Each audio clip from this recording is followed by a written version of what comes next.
Right, welcome everyone. CBSE 12th के students के लिए वीडियोस रिकॉर्ड किए जा रहे हैं। एग्जाम है जैसा कि आप जानते हैं कुछ दिनों बाद, तो आपके लिए बिल्कुल शॉर्ट रिवीजन के तौर पर मैं वीडियोस बना रहा हूं इंपॉर्टेंट टॉपिक से रिलेटेड। और हम कोशिश करेंगे कि हम फटाफट अपनी चीजों को किसी भी तरीके से हम लेकर चले और पढ़े बिल्कुल आसानी से, कोई दिक्कत ना हो किसी भी बच्चे को। बस हमारी ये कोशिश रहेगी। हम स्टार्ट करने वाले हैं बिल्कुल बेसिक से। हम स्टार्ट करने वाले हैं पार्टनरशिप से, जो आपका पहला मॉड्यूल है, जो पहला बुक है आपका।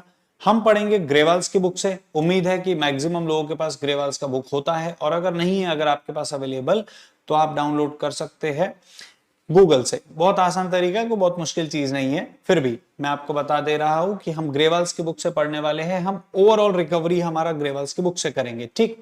तो शुरुआत करते हैं बगैर किसी देरी के, ठीक। चैप्टर 1 जो है आपका पार्टनरशिप का, जिसका नाम रखा हुआ है accounting of partnership firm fundamentals. Fundamentals का मतलब आप जानते हैं बेसिक्स। बेसिक्स मतलब कि भाई ग्राउंड लेवल की बातें यहां पर होगी, ठीक है। तो ग्राउंड लेवल की बातें ही जब हमें करनी है तो हम लोग बिल्कुल एकदम जीरो से जाएंगे। मैं आपको बता देता हूं, सबसे पहली चीज मैं आपको पढ़ाने वाला हूं पार्टनरशिप का डेफिनेशन। राइट, पार्टनरशिप का डेफिनेशन क्या कहता है देख लेंगे एक बार। पढ़ते हैं हम। यहां पे लिखा है partnership is a relation between the persons who have agreed to share the profits of the business carried on by all or any of them acting for all। सबसे इंपॉर्टेंट बात, ये जो डेफिनेशन आपको दिया गया है, ये दिया गया है आपको पार्टनरशिप एक्ट 1932 सेक्शन नंबर 4 में, ठीक। आपको बस इतना समझना है फिलहाल कि ये बेसिक डेफिनेशन है कि भाई लोग मिलते हैं, जुलते हैं, साथ में काम करते हैं और अपना प्रॉफिट बांटते हैं। लेकिन यहां सबसे इंपॉर्टेंट बात लिखी है carried on by all or any of them acting for all. ये लिखा है आपका जो part, carried on by all or any of them acting for all. सब काम करेंगे या तो सबके बदले कोई काम करेगा। सर ऐसा भेदभाव क्यों, सब काम करेंगे ना सर, ऐसा क्यों है सर, कोई काम करेगा सबके बदले? अरे भाई, जिसके पास पैसा नहीं है बट वो काम करना चाहता है, स्टिल बाकी लोग एडमिट कर रहे हैं उसे, तो उसे कहा जाएगा चलो तुम ज्यादा काम करो यार, ठीक है। तो ये बेसिक डेफिनेशन हो गई, ठीक है। अब कुछ चीजें हम छोड़ते हुए चलेंगे जो ज्यादा जरूरी नहीं है। कुछ बातें मैं आपको बता देता हूं जो जरूरी है, ठीक है। आप आ जाएंगे एसेंशियल कैरेक्टरिस्टिक्स पर, जो कि पार्टनरशिप के लिए बहुत जरूरी होते हैं भाई, बहुत ज्यादा जरूरी होते हैं, ठीक है।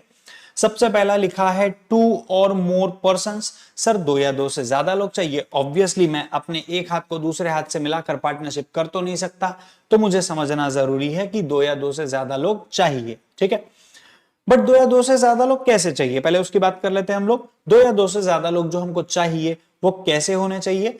पहली बात तो ये कि वो कॉम्पिटेंट शब्द यूज कर रहे हैं। कॉम्पिटेंट का मतलब होता है वो व्यक्ति लॉ के अकॉर्डिंग सही साबित होना चाहिए। जैसे कि पहली बात तो वो पर्सन माइनर नहीं हो सकता, मतलब 18 साल से कम का नहीं हो सकता। लेकिन इसका एक एक्सेप्शन है पार्टनरशिप एक्ट में, जो मैं आपको बता देता हूं भाई।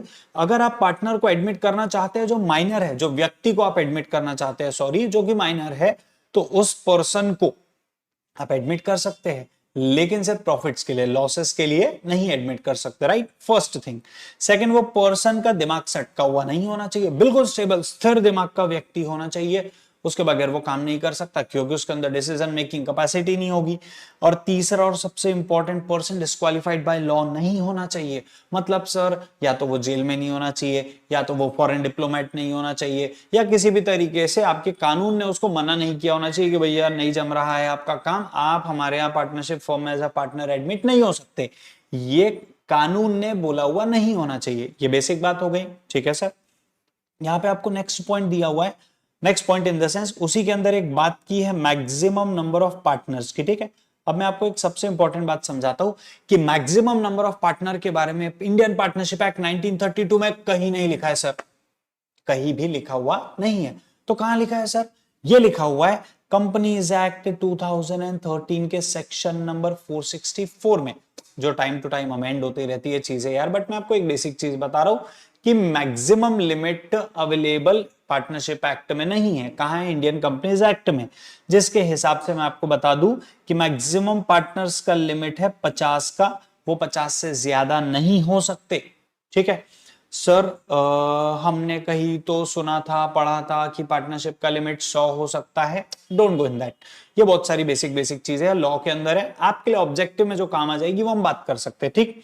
अगला एग्रीमेंट होना चाहिए भाई उन लोगों में, एग्रीमेंट मतलब भाई कानूनी तौर पर उन लोगों ने अपने बीच में एक टाइप ऑफ कुछ लिखित में काम करवाया हुआ होना चाहिए, जिसे आप कहेंगे पार्टनरशिप डीड। डीड मतलब क्या भाई, आपके बीच में तय की गई कंडीशंस जो पार्टनर आपस में तय करेंगे, पक्का। दूसरा डन। तीसरा स्टार्ट लॉफुल बिजनेस, ऑब्वियसली आपका बिजनेस लॉफुल होना चाहिए। अब यार एक सिंपल बात मैं बताता हूं, लॉफुल बिजनेस का मतलब क्या हो सकता है यार? लॉफुल बिजनेस का मतलब वो होता है जो गवर्नमेंट को लॉफुल लगे। आए बैगन मतलब सर, अरे भाई जो गवर्नमेंट को लॉफुल लग रहा है वही चीज लॉफुल है। एग्जाम्पल के लिए आप मुझे बताइए, क्या ड्रिंक यानी कि अल्कोहल यानी कि लिकर से आपको नशा नहीं होता? डेफिनेटली होता है, लेकिन वो लीगल है, वो बेची जा सकती है वाइन शॉप्स में। अगर यही मैं ओपीएम की बात करूं, जिसे आप शुद्ध भाषा में गांजा कहते हैं, तो वो इलीगल है। क्यों सर? क्योंकि वो गवर्नमेंट को इलीगल लगता है। भाई तो मैं वही कह रहा हूं, आपका बिजनेस लीगल होना चाहिए, लॉफुल होना चाहिए, कानून की नजरों में लीगल रहेगा तो लीगल है, नहीं तो लीगल नहीं है। अगला प्रॉफिट शेयरिंग। भाई सिंपल है यार, कोई साधु संत तो है नहीं जो है वही आके जुड़ गया बिजनेस में और बोले चलो कोई दिक्कत नहीं, नहीं कमाएंगे बस काम करेंगे। अरे भाई ऐसा नहीं होता, ठीक है? हर आदमी प्रॉफिट कमाने आया है। Business carried on by all or any of them acting for all, ये बात हम ऑलरेडी कर चुके हैं, ठीक है? अब यहां पे आपको पार्टनरशिप डीड का डिस्क्रिप्शन दिया हुआ है, क्या क्या चीजें उसके अंदर आती है, या आप आराम से उसमें से पढ़ सकते हैं। बिल्कुल चाय नाश्ता करते हुए अपने घर में बैठकर करिए, हमें कोई दिक्कत नहीं है भाई, ठीक है? हमारे लिए जो ज्यादा जरूरी है वो हम पढ़ लेते हैं। अब हमें एक चीज दी गई है, इंपॉर्टेंस ऑफ पार्टनरशिप डीड। क्या होता है सर इंपॉर्टेंस? इंपॉर्टेंस मतलब क्यों पार्टनरशिप डीड जरूरी है, पढ़ते हैं। Partnership deed is an important legal document. Legal document है, बहुत जरूरी है। क्या बोला उन्होंने? लीगल डॉक्यूमेंट है विच डिफाइंस रिलेशनशिप, रिश्ता। ये रिश्ता क्या कहलाता है? ये कहां दिखाया गया है? पार्टनरशिप डीड में। Which defines relationship amongst the partners, it is important to have written partnership deed. ठीक है भाई, सिंपल सी बात। सर रिटर्न में होना क्यों जरूरी है? अरे भाई आप ही लोग समझिए, आप जिस उम्र में हैं, आप अपने जोड़ी बना बना कर आप कई वादे करते हैं आपस में, लेकिन उन वादों को कुछ समय बाद भूल जाते हैं। फिर इसी बात पे बहस होती है, तुमने ऐसा कहा था, तुमने वैसा कहा था। भाई साहब आप एक बात बताइए, अगर आप लिखित में करते, सारी की सारी चीजें रिटर्न में रहती, तो उस तारीख को आपने क्या कहा था ये याद होता? बिल्कुल याद होता। इस बात के लिए कौन जिम्मेदार है? याद होता, बिल्कुल याद होता। उसी के लिए पार्टनरशिप डीड बनाई गई है कि पार्टनर्स आपस में लड़ाई झगड़ा ना करें। भाई ये तय हुआ था, ये देखो, ये आपने लिखा है, ये आपने साइन किया है, ठीक है? इसीलिए रिटर्न में इंसिस्ट किया जाता है कि आप रिटर्न में रखिए इसे, पक्का। बहुत यूजफुल चीज है, इसमें आपके पार्टनर्स के राइट्स होंगे, ड्यूटीज होंगी, लाइबिलिटीज होगी हर पार्टनर की। उसके अलावा सर जो भी डिस्प्यूट अराइज होंगे वो पार्टनर्स के बीच में सेटल किए जा सकते हैं डीड की मदद से, क्योंकि ये एक प्रकार का रिटर्न कॉन्ट्रैक्ट है। ऑब्वियस सी बात है, ठीक। अब कई बार जैसे ऑब्जेक्टिव्स वगैरह में भी पूछा जाता है कि भाई पार्टनरशिप डीड होना एसेंशियल है क्या? सर देखिए मैं उसको गोला बनाकर दे रहा हूं आपको, अब देख लीजिए क्या जरूरी है पार्टनरशिप डीड होना। आप ही समझिए कि पार्टनरशिप डीड जरूरी नहीं है, कंपलसरी नहीं है, ये डिजायरेबल चीज है। बट सर अगर आपके पास पार्टनरशिप डीड रिटर्न में ना हो तो क्या हो सकता है? भाई बहुत सी बातें जो जस्ट अभी मैंने थोड़ी देर पहले आपको बताई, ये बातें आपके लिए गड़बड़ क्रिएट कर सकती है। तो बेहतर है कि आप रिटर्न में रखिए, ज्यादा अच्छा होगा, ठीक है? बट अगर आपकी पार्टनरशिप डीड नहीं है तो कौन सी बातें हैं जो आपके ऊपर एप्लीकेबल होगी? एक्ट के हिसाब से डायरेक्टली बिना बोले फट से एप्लीकेबल हो जाएगी। Sharing of profits and losses applicable होगा। कैसे होगा सर? इक्वली। तुमने डिसाइड नहीं किया ना कैसे होगा, ठीक है? दूसरा इंटरेस्ट ऑन कैपिटल नहीं देंगे, देते ही नहीं। क्यों नहीं देंगे सर? अरे भाई तुमने डीड नहीं बनाई, डीड बनाओ उसमें लिखो, फिर हमारा क्या जाने वाला? आप लिखिए, दीजिए एक दूसरे को, इंटरेस्ट ऑन कैपिटल लो, सैलरी लो, जो लेना लो, तुम्हारा धंधा भाई, हमें क्या करना। लेकिन डीड नहीं है तो कुछ नहीं मिलने वाला, ठीक है? अगला इंटरेस्ट ऑन ड्रॉविंग आप चार्ज नहीं कर सकते। सर चार्ज नहीं कर सकते मतलब? अरे भाई आप अकाउंटिंग करते वक्त कौन है? आप अकाउंटिंग करते वक्त है बिजनेस, आप पार्टनर नहीं है, ओनर नहीं है, अकाउंटेंट नहीं है, आप कौन है? बिजनेस है। तो क्या होता है जब आप अपने आप को बिजनेस मानते हैं तो आप ओनर को एक अलग पर्सन मानते हैं। वो 11th में पढ़ा था, याद होगा आपको, बिजनेस एंटिटी कंसेप्ट बेसिक था बिल्कुल, ठीक है sir?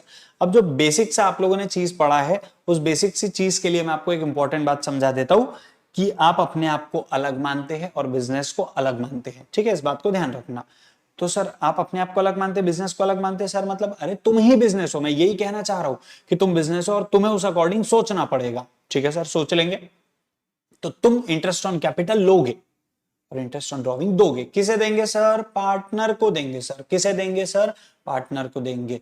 Interest on salary, interest on capital, really very sorry, interest on capital देंगे, सैलरी देंगे, इंटरेस्ट ऑन ड्रॉविंग लेंगे। तब की बात हो रही है जब आपके पास डीड हो तब देखेंगे, लेकिन जब आपके पास डीड ना हो तो ये प्रोविजंस एप्लीकेबल होंगे। तो अभी मैं वही कह रहा हूं, आप इंटरेस्ट ऑन ड्रॉविंग उनसे ले नहीं सकते, चार्ज नहीं कर सकते, क्योंकि आपके पास डीड नहीं है सर। बहुत बढ़िया। आगे लिखा है इंटरेस्ट ऑन एडवांसेस या लोन बाय पार्टनर। पार्टनर ने जो लोन दिया है फर्म को सर, उसका क्या करेंगे सर? बहुत बढ़िया क्वेश्चन, बहुत इंपॉर्टेंट सवाल सर। उसके ऊपर आप इंटरेस्ट ऑन लोन देंगे 6% पर एनम। बट सर कौन से वाले पे सर? जो फर्म ने यानी हमने पार्टनर को दिया है या पार्टनर ने हमें दिया है? ध्यान से, अगर पार्टनर ने फर्म को लोन दिया है तब की बात हो रही है 6% पर एनम देने की। ओके, अगर यही फर्म ने पार्टनर को लोन दिया है तो हम जनरली कोई इंटरेस्ट लेते नहीं है। ओके सर, क्यों नहीं लेते सर? देखिए भाई साहब, ये एक्ट बनाने वाले का अपना इच्छा है यार, मैं उसके लिए जिम्मेदार नहीं हूं, आप जाकर उससे लड़िए जिसने एक्ट बनाया। लेकिन मेरा जो समझदारी है वो ये कहता है कि भाई पार्टनर ने अपने कैपिटल के अलावा एक्स्ट्रा पैसा लगाया, तो अगर वो बाहर खर्च करता, तो मतलब बाहर कहीं देता, इन्वेस्ट करता, थोड़ी कमाई मिलती है, इसलिए दिया जा रहा है। तो सर हम फर्म है, हम भी तो दे रहे हैं पार्टनर को, हमें क्यों नहीं मिलना चाहिए? लॉजिकल बात करता हूं, हम पार्टनर को पनिश नहीं करना चाहते, हम उसे लोन दे रहे हैं कि भाई उसे काम है, तो ये पार्टनर की आपसे समझदारी है। बढ़ेंगे आगे। अगला आइटम रेम्यूनरेशन टू पार्टनर। कोई रेम्यूनरेशन देने की जरूरत नहीं है, डीडी नहीं है, बात ही खत्म हो जाती है। मत दिमाग लगाओ, मैंने क्या कहा? सिंपल, अगर आपकी डीड नहीं है तो ज्यादातर चीजें कट जाएगी, सिर्फ एक जिंदा थी। पार्टनर ने फर्म को लोन दिया, उस पे 6% ब्याज बनता है, दे दो, खत्म करो, पक्का। आगे बढ़ेंगे। एडमिशन ऑफ पार्टनर, क्या लिखा है? New partner can not be admitted unless the all partners agree to it. मतलब जब तक सारे के सारे मिलके हाँ नहीं बोल देते, जब तक सारे के सारे मिलके बोल नहीं देते कि हम तैयार है इसे पार्टनरशिप फॉर्म में लेने को, तब तक आप उसको ला नहीं सकते। ओके, तो मेरा कहने का मतलब यही है कि भाई ये सारी चीजें आपको एज अ पार्टनर माननी पड़ेगी। ठीक है, मान लेंगे सर। लाइबिलिटीज ऑफ पार्टनर वगैरह, ये जो थियोरेटिकल पार्ट है ये आप पढ़िए, इसमें बेसिक क्वेश्चन है, question 1 and 2। It is regarding कि भाई हम चीजों को फॉलो कैसे करेंगे। तो अब मैं आपको लेकर चलता हूं हमारे इंपॉर्टेंट एरिया पे। अब तक जो हम लोगों ने पढ़ा वो बिल्कुल एकदम हम ऐसा कह सकते हैं थियोरेटिकल एरिया है, राइट? थियोरेटिकल एरिया हम लोगों ने पढ़ा। अब थोड़ा सा मैं आपको प्रैक्टिकल कनेक्शन करवाने की कोशिश करूंगा, जोड़ता जाऊंगा मैं आपको प्रैक्टिकल चीजों से। ठीक, सबसे पहली बात, यहां पर एक हेड दिया है जिसको मैं जूम इन कर रहा हूं। क्या लिखा है भाई? Charge against profit and appropriation of profit. ठीक है, मैं आपको सिंपल सिंपल चीजों को सिंपल सिंपल तरीके से समझाने का कोशिश करूंगा, जो कि मुझे ऐसा लगता है कि आपको जल्दी समझ में आ जाएगी चीजें, कोई बहुत गड़बड़ वाली चीजें नहीं है। अब मैं आपको एक बेसिक सी बात समझाता हूं, क्या कि भाई हम जब कह रहे हैं charge against profit and appropriation of profit, तो इसको हम लोग समझेंगे कैसे, मैं समझाता हूं आपको बेसिक लेवल पे, ध्यान रखेंगे सभी लोग। ठीक है, हम लोगों ने कहा चार्ज अगेंस्ट प्रॉफिट। ओके, सबसे इंपॉर्टेंट चीज, चार्ज अगेंस्ट प्रॉफिट, ये जो आइटम है ये प्रॉफिट एंड लॉस अकाउंट का पार्ट है। कहां का पार्ट है sir? Profit and loss account का पार्ट है। मतलब सर क्या हुआ इस चीज का? इसका मतलब ये हुआ बेटा कि ये आपका एक्सपेंस है। क्या है बेटा? ये आपका एक्सपेंस है, खर्चा है आपका। ओके, मतलब क्या हुआ सर? अभी भी नहीं समझा? मैं आपको समझाता हूं। अगर आपकी जेब में पैसा हो चाहे ना हो, इस बात से इस आइटम को कोई फर्क पड़ता ही नहीं है। इस आइटम को सिर्फ इस बात से फर्क पड़ता है कि भाई मैं हूं तो मुझे इज्जत दो। यानी सर क्या हुआ? इसका मतलब नहीं समझा सर हमें। देखिए मैं आपको बताता हूं, चार्ज अगेंस्ट प्रॉफिट का मतलब होता है एक्सपेंस, खर्चा। ठीक है सर, देना ही देना है, बिल्कुल सर दे देंगे, कोई दिक्कत नहीं है। तो आप कहना क्या चाह रहे हैं सर? अरे मैं ये कहना चाह रहा हूं भाई कि अगर इन आइटम्स को देते देते आप लॉस के सिचुएशन में भी पहुंच गए, तब भी आपको आइटम देना ही है। मतलब सर जेब में पैसा नहीं हो तब भी उधारी लेकर देना पड़ेगा? हाँ मैं यही कह रहा हूं। तो इसको आप कहते हो एक्सपेंस। जबकि दूसरा जो आइटम है हमारा अप्रोप्रिएशन ऑफ प्रॉफिट, इसे हम लोग सिंपल भाषा में कह सकते हैं डिस्ट्रीब्यूशन ऑफ प्रॉफिट। क्या कह सकते हैं बेटा हम लोग इसे? Distribution of profit. मतलब सर नहीं समझा सर। डिस्ट्रीब्यूशन का मतलब होता है बेटा कि आपने इन चीजों को बांटा, डिस्ट्रीब्यूट किया।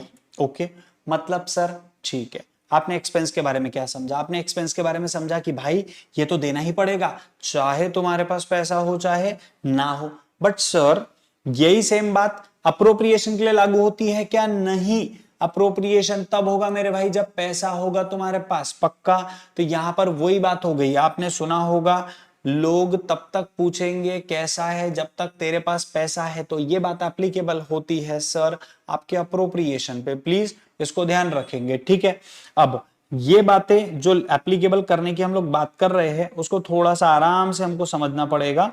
बस आप इतना ध्यान रखिए, चार्ज का मतलब होता है चार्ज यानी खर्चा, अप्रोप्रिएशन का मतलब होता है बंटवारा, डिस्ट्रीब्यूशन आप कर रहे हैं। सर किस चीज का डिस्ट्रीब्यूशन कर रहे हैं? हम डिस्ट्रीब्यूशन कर रहे हैं हमारे प्रॉफिट का। ओके, तो अगर पैसा होगा तो डिस्ट्रीब्यूट कर पाएंगे, अगर नहीं होगा तो नहीं कर पाएंगे। बस इस बात को इतना ध्यान रख लो आप, ठीक है।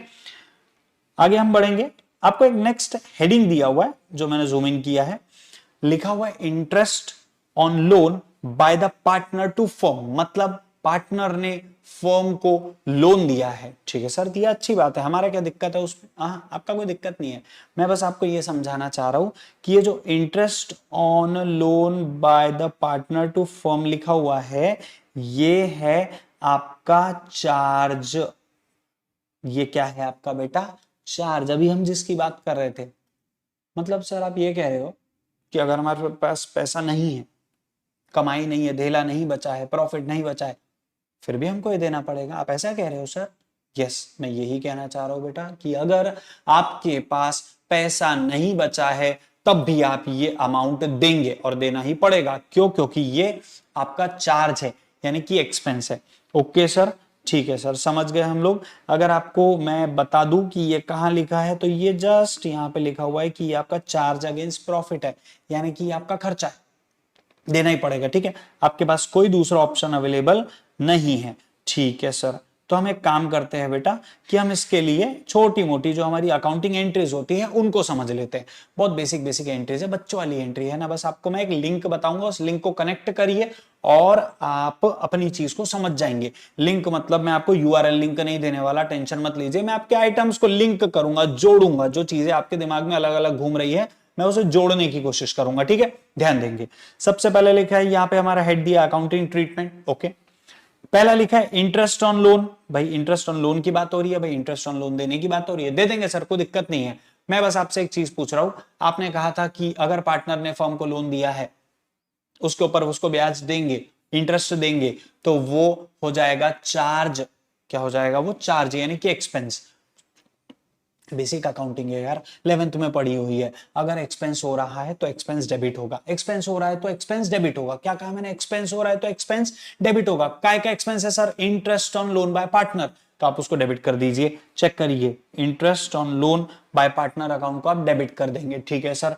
2, सर हम इंटरेस्ट दे किस चीज पे रहे हैं? जो पार्टनर ने लोन दिया है उस पे। तो भाई साहब पहले तो लोन का पैसा देना है हमने उसे, दूसरी बात हमने उसको इंटरेस्ट का भी पैसा देना है। मतलब लोन का तो देना ही देना था, वो तो लायबिलिटी थी, और इंटरेस्ट का पैसा देना ही है ना, लायबिलिटी बढ़ गई, लायबिलिटी बढ़ गई। तो आप लोन को कर देंगे क्रेडिट क्योंकि आपकी लायबिलिटी बढ़ी। एंट्री क्या बना? फट से बगैर देखे बोलने का ट्राई करेंगे, interest on loan by partner account debit to loan by partner account. उसने हमें लोन दिया है, हमने उसके ऊपर उसका इंटरेस्ट क्या किया है? दे दिया है कि हमने? No, it's a due entry. क्या का एंट्री है बेटा? ये ड्यू का एंट्री है कि भाई देना है, इसलिए तो लायबिलिटी जनरेट हुई सर, ठीक है। मान लेते हैं कि हमने जो इंटरेस्ट चार्ज किया वो एक खर्चा है। सर मान क्या लेते हैं? अभी तो आपने पढ़ा है कि खर्चा है। हाँ चलिए मान लेते हैं, आपको समझ गया कि वो खर्चा है। उस खर्चे को आप वही के वही नहीं छोड़ सकते, है ना।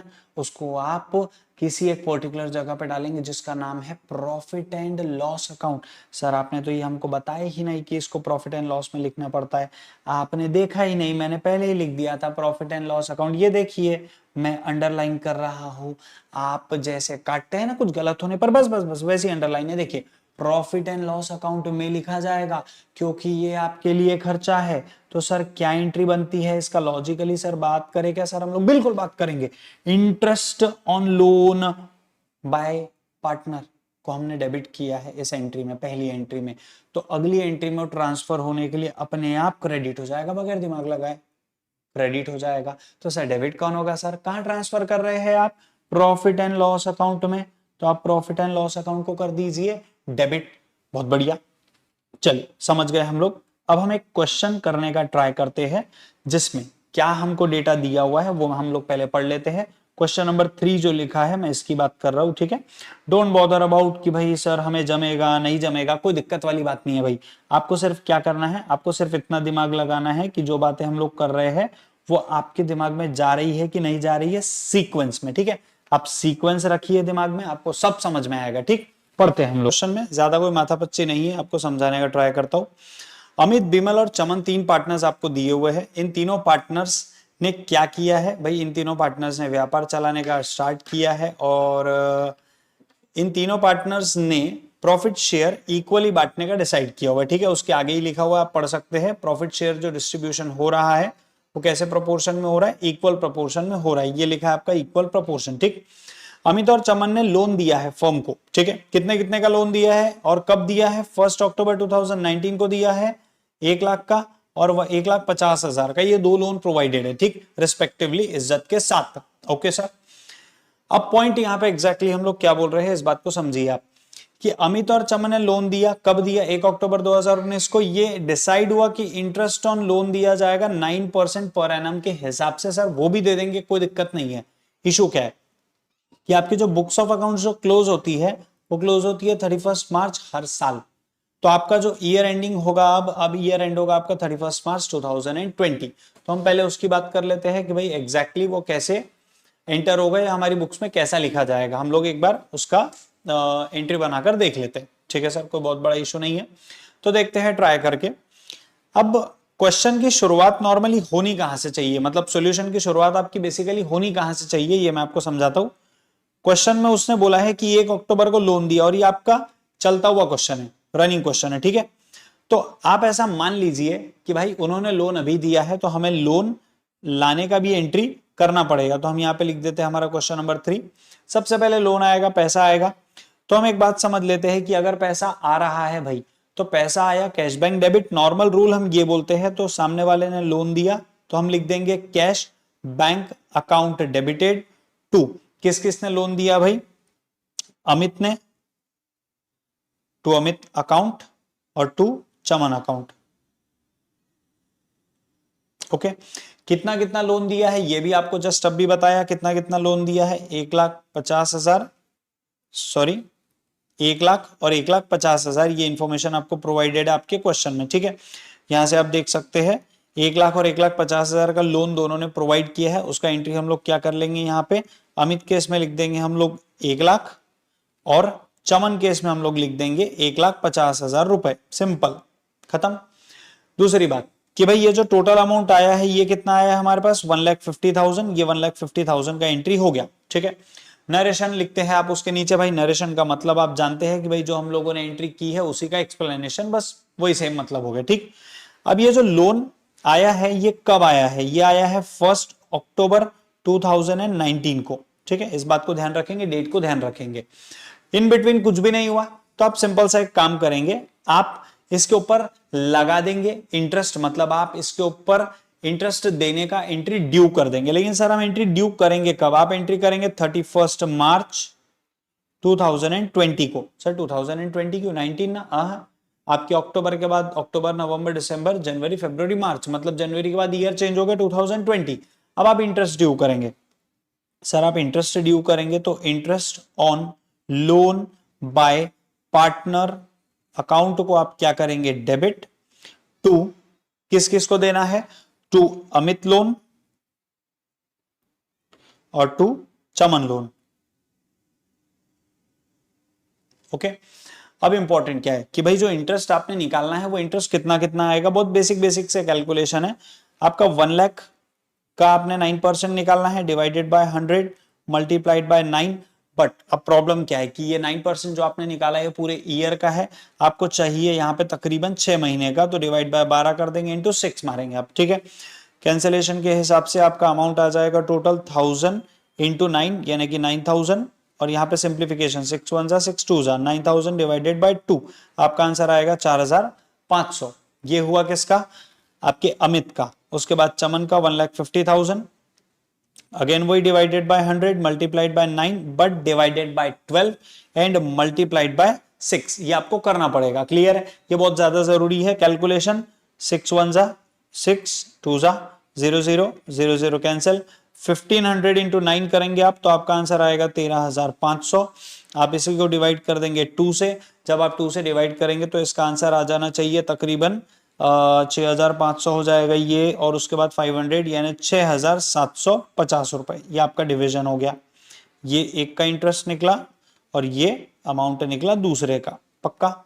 अब इसका आपको एंट्री करना है तो आप इसका एंट्री कर चुके हैं। Interest on loan by partner account debited to Amit to Chaman, ठीक है। अमाउंट कितना कितना आएगा भाई? आपने दो अमाउंट निकाले हैं यहाँ पे, कितना 4,500 एंड 6,750। ओके, दोनों का टोटल कर लेते हैं हम लोग। दोनों का टोटल हो जाएगा आपका तकरीबन 10,000 हो जाएगा ये, और 500 500 11,000 11,250। टोटल अमाउंट आपका आ गया है 11,250। आप इसको डेबिट करेंगे और क्रेडिट कितना कितना करेंगे? 4,500 और 6,750। ये हो गया आपका क्वेश्चन नंबर 3। बट अब इसमें एक लास्ट एंट्री बचा हुआ है। वो लास्ट एंट्री क्या है मैं आपको समझाने का ट्राई करता हूं। डेट तो आ जाएगा आपका सेम, डेट में कोई चेंज नहीं है, लेकिन सबसे इंपॉर्टेंट बात जो यहां पर फंस रही है वो ये है कि भाई हमें interest on loan by partner को ट्रांसफर करना है। कहां ट्रांसफर करना है सर? हमें उसे प्रॉफिट एंड लॉस अकाउंट में। सर क्या एंट्री होगा? हमने जस्ट अभी एंट्री पढ़ा है थोड़ी देर पहले। एंट्री बन जाएगा आपका profit and loss account debited, क्योंकि ये आपका खर्चा नुकसान है तकरीबन 11,250, और 2 आप क्रेडिट कर देंगे interest on loan by partner to firm. इतना बड़ा नहीं लिखना है आपको, बस मैं आपको एक बेसिक समझाने के लिए बता रहा हूं। 11,250 का एंट्री आप यहां पे कर देंगे। ओके, उम्मीद है कि ये क्वेश्चन आपको समझा होगा। इसके अलावा भी हमारे पास क्वेश्चंस अवेलेबल है, बहुत सारे क्वेश्चंस अवेलेबल है।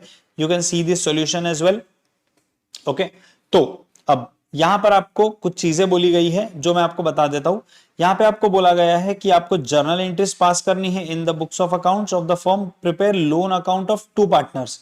अब लोन अकाउंट आपने बनाने हैं, मतलब आपने लेजर्स बनाना है, तो ठीक है, लेजर्स बनाना कोई बहुत मुश्किल काम नहीं है। बस मैं आपको एक बेसिक ट्रायल दे देता हूं कि आप उस चीज को फॉलो कैसे करेंगे। ठीक है, जर्नल एंट्रीज के बेसिस पे आप लेजर्स बनाएंगे कैसे, तो आपको मैं एक चीज समझाता हूं। जस्ट आप ये लेजर का फॉर्मेट कैरी करेंगे। दो लोगों ने आपको लोन दिया है, अमित और चमन ने। ठीक है, अमित और चमन ने आपकी फर्म को लोन दिया था। तो क्या कहते हैं, पैसा आया है तो कैश बैंक आपने डेबिट किया और लोन को आपने कर दिया था क्रेडिट। क्लियर है? इसी हिसाब से आप जब लोन अकाउंट बनाएंगे, जब लोन अकाउंट प्रिपेयर करेंगे, तो हम एक छोटा सा लेजर बनाने का ट्राई करते हैं। पहले हम लिख देंगे अमित लोन अकाउंट। ये बनाया आपने बेसिक लेजर, ये 1 और ये 2। ठीक है, ये हो गया अमित का लोन अकाउंट, और ये बन जाएगा आपका चमन का लोन अकाउंट। क्लियर है? सेम वही तरीका। ठीक है, मैं पूरे कंप्लीट फॉर्मेट पे नहीं जा रहा हूँ, डेट पर्टिकुलर्स अमाउंट वगैरह सब इन सब चीजों पे नहीं जा रहा हूँ, मैं जस्ट आपको बेसिक चीजें बता रहा हूँ।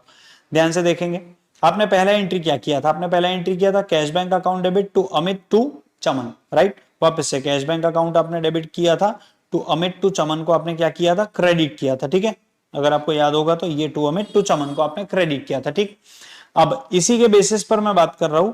कैश बैंक अकाउंट मैंने बनाया नहीं है। कैश बैंक अकाउंट जब बनाया नहीं है तो आपको एक सिंपल बात समझ में आनी चाहिए कि भाई हमारे पास अमित लोन और चमन लोन अकाउंट है। ओके सर, तो हमारा रूल सिंपल है भाई, जर्नल से लेजर पे जाने का। जो जर्नल में डेबिट वो लेजर में डेबिट, जो जर्नल में क्रेडिट वो लेजर में क्रेडिट। ओके, तो इस रूल के अकॉर्डिंग अगर मैं बात करूं तो आप समझिए कि हमारे पास कैश बैंक अकाउंट तो नहीं है, लेकिन अमित और चमन अकाउंट है। तो सर कैसे एंट्री होगा, समझाने का ट्राई करता हूं। अमित अकाउंट क्रेडिट हुआ है, आप यहां पे देख पा रहे होंगे, मैंने जूम इन किया है। अमित अकाउंट को हम लोगों ने क्रेडिट किया और चमन अकाउंट को भी हम लोगों ने क्या किया है? क्रेडिट किया है। ओके, तो यहां पर समझने वाली बात सबसे ज्यादा जरूरी ये है कि ये दोनों जर्नल में क्या हुए हैं? क्रेडिट। तो ये दोनों अपने लेजर में भी क्या होंगे? क्रेडिट। इसका मतलब है कि हम इनके लेजर के क्रेडिट में लिखेंगे। हम क्या लिखेंगे sir, by cash oblique bank account. कितना रुपए दिया था इन भाई साहब ने लोन, 1 लाख रुपए। और अगले भाई साहब के भी क्रेडिट में हम लोग एंट्री कर देंगे, क्या नाम से, बाय कैश ऑब्लिक बैंक नाम से। कितना रुपए सर, 1,50,000। सर आपने डेट तो लिखे ही नहीं। देखिए मुझे पता है कि आप थोड़े समझदार व्यक्ति है, तो डेट आप लिख सकते हैं, डेट आप लिखिएगा, लेकिन आप डेट कौन सी लिखेंगे, आप डेट लिखेंगे यहाँ पे 1 अक्टूबर 2019, पक्का यहाँ पे भी लिख देंगे 1 अक्टूबर 2019। ये हो गया आपका एंट्री। अगला एंट्री आपका हुआ था interest on loan account debit to Amit loan to Chaman loan. यहां पर भी आपका अमित और चमन क्रेडिट हुआ है, लेकिन इंटरेस्ट ऑन लोन अकाउंट हमने बनाया नहीं है बेटा। तो ये बात आपके लिए जानना ज्यादा जरूरी है कि इसका एंट्री कहां होगा, अमित लोन चमन लोन फिर क्रेडिट हुआ, बट डेट इस बार कहां लिखी जाएगी, ये मैंने तारीखों के ऊपर एरो कर दी है क्योंकि ये ऊपर की डेट है, ठीक है। अब डेट आएगी आपकी 31 मार्च 2020। यहां पर भी आपकी डेट क्या आएगी, 31 मार्च 2020। ओके, अमित और चमन क्या हुआ बेटा, क्रेडिट हुए, तो इनके क्रेडिट में मैं वापस से लिख दूंगा, लेकिन इस बार क्या लिखेंगे, बाय इंटरेस्ट ऑन लोन, ठीक है। तो अमित के इसमें आया था अमाउंट 4,500 और इधर भी आया था कितना, क्या नाम से लिखेंगे, बाय IOL मतलब इंटरेस्ट ऑन लोन 6,750। ये आपने लिखे। अब पॉइंट यहां पे ये था कि यार हमने किसी को पैसा दिया क्या, लिया क्या वगैरह, कुछ हुआ क्या, नहीं, ऐसा कुछ भी नहीं हुआ।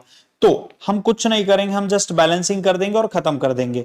तो भाई साहब आपके क्रेडिट में तो एंट्री है, डेबिट में कोई एंट्री नहीं है, तो क्रेडिट का आप टोटल करेंगे जो कि आपका आ जाएगा तकरीबन 1,04,500 अमित का। डेबिट में कुछ नहीं है, तो आप यहाँ पे लिख देंगे वापस से 1,04,500। आप यहाँ पे तारीख लिख देंगे आपका 31 मार्च 2020 और यहाँ आप लिख देंगे टू बैलेंस कैरीड डाउन, आप कर देंगे क्लोज, खत्म होती बात। टोटल में वही सर 1,04,500। सर दूसरे का भी सेम ही करना है क्या सर, अरे बिल्कुल, आप समझदार हो, मुझे पता है, सेम ही करना है, टेंशन नहीं लेना, बिल्कुल टेंशन नहीं लेना। 1,56,750। यहाँ पे भी आपकी टोटल फंस जाएगी कितनी, 1,56,750, क्योंकि डेबिट में कुछ है ही नहीं, अब है ही नहीं तो भाई माइनस क्या करूं, और माइनस करता भी तो टोटल तो ज्यादा ही थी ना क्रेडिट की, तो मैं लिख दूंगा 1,56,750। यहाँ पे आप तारीख लिखेंगे 31/3/2020 और लिख देंगे टू बैलेंस कैरीड डाउन, पक्का। अब सबसे इंपॉर्टेंट बात यहाँ पे जो थी वो लेजर से रिलेटेड थी, कि आपको ये लिखना था कि भाई क्रेडिट साइड आपका ज्यादा है टोटल का और डेबिट साइड में कुछ भी नहीं है, मतलब कम है, मैं ऐसा बोल सकता हूं।